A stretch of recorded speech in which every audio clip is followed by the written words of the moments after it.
نوری است بر فراز نوری. اعوذ بالله من الشیطان الرجیم.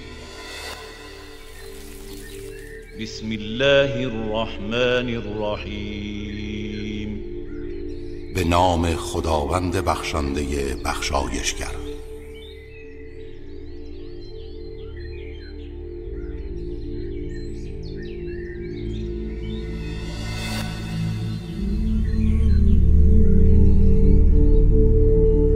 الف لام میم.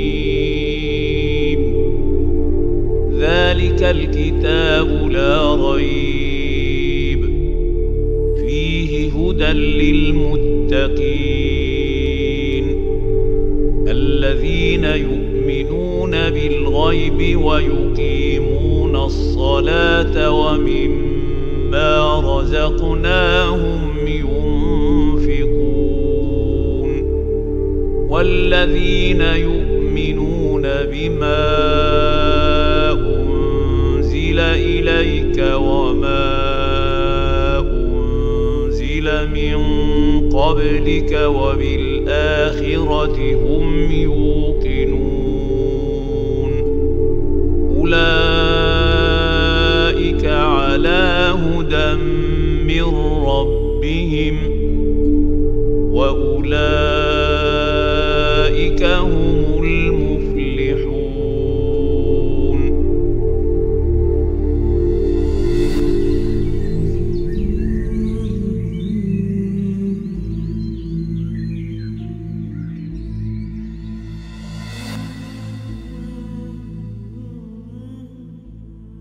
به نام خداوند بخشنده بخشایشگر. الف لام میم. آن کتاب با عظمتی است که شک در آن راه ندارد و مایه هدایت پرهیزکاران است.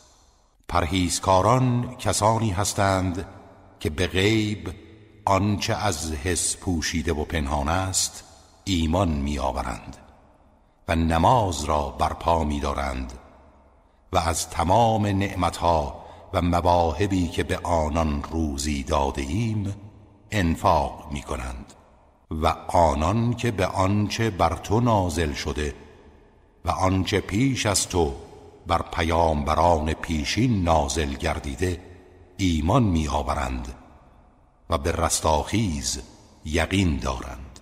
آنان بر طریق هدایت پروردگارشانند و آنان رستگارانند.